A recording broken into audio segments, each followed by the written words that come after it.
Rapaz, a resenha na rede de hoje é sobre o primeiro livro de um gênio da literatura, Caetés, de Graciliano Ramos. Sensacional, esplêndido. Para dar uma ideia do impacto que foi essa leitura, antes desse livro eu estava lendo um best-seller internacional que não desceu pela goela, rapaz. Ô livrinho mal escrito, e se tem uma coisa que aperta a minha mente, me deixa nervoso, rabugento, resmungando, é uma história mal contada. A Fabiola bem sabe disso, que eu reclamo, fico de mau humor, até que chega um momento que eu não aguentei mais, abandonei a leitura, que é uma coisa que eu faço com o coração pesado, abandonei, não quero saber. E aí fui pegar o quê? Caetés. Só para dar uma ideia, quando eu comecei a ler, abri as primeiras páginas assim, a sensação foi de você estar, depois de estar, assim, ficar semanas confinado no aposento, assim, com aquele ar viciado, você abrir e respirar a natureza. Foi sensacional. Esse é Graciliano Ramos. Agora, uma coisa interessante, como os livros conversam entre si, eu acredito muito nisso, que os livros estão o tempo todo conversando entre si. Quando você vai lendo um e outro, você escuta um pedacinho dessa conversa.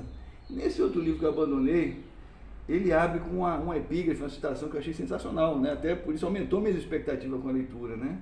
Dizendo que a gente não deve aceitar uma motivação nobre quando existir uma outra motivação mesquinha para uma mesma ação. Quer dizer, uma visão meio cínica da vida, né? Mas a sensação que eu tenho é que Graciliano Ramos leu essa citação e tornou um mote para a sua literatura. Aqui nesse primeiro livro, livro de estreia, né? Nós abrimos já espetacularmente assim, com a revelação de uma paixão do João Valério, que é o narrador da história, pela Luísa, que é a esposa do Adrião, que é chefe do João Valério, onde ele trabalha como guarda-livros. Até se existisse essa profissão, guarda-livros, só que não é o que parece, né? É outra coisa, bem chato.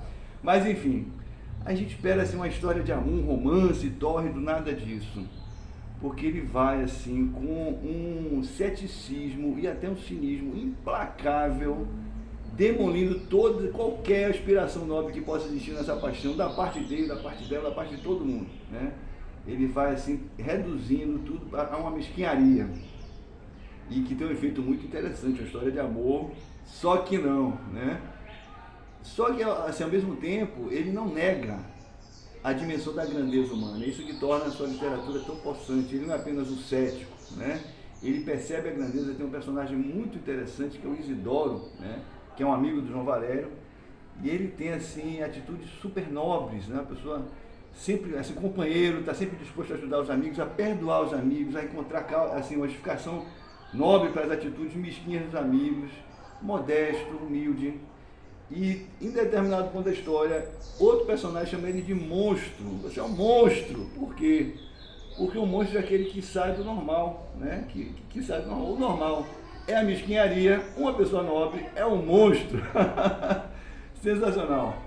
Um livro incrível, e assim, o mais incrível é que a pessoa que menos gostou desse livro foi o próprio Graciliano Ramos. Você não vai encontrar nenhuma crítica desse livro tão ferrenha, tão destruidora quanto o próprio Graciliano demoliu. Esse livro não presta, é horrível, uma meleca. Por quê? Porque, assim, pelo altíssimo padrão que ele se impôs, né? E a gente vai perceber isso, né? Quando for comparar esse livro com as obras seguintes dele, né? No livro seguinte, São Bernardo, né? É um drama titânico, né? E é onde você já percebe, assim, um recurso que ele usou muito aqui, que é a secura.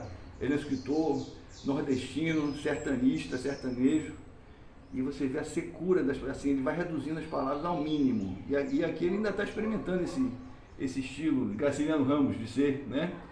Em São Bernardo ele já domina essa técnica, um romance magistral, só é superado por qual? Angústia, o livro seguinte, que é Sem Palavras, uma obra-prima da literatura mundial, onde inclusive ele tem o mérito de, em 1936, ele criou o maior bolsonarista da literatura brasileira, Julião Tavares. Se ficou curioso, vai ler para descobrir o que é o bolsonarismo, está ali, Julião Tavares. E, depois disso, em 1938, Vidas Secas, que é uma obra que desafia qualquer descrição, né? Um escritor genial, que está aqui no meu coração. Só tem uma tristeza, que eu já li todos os romances dele, mas eu tenho alegria, posso ler de novo. Graciliano, meu querido.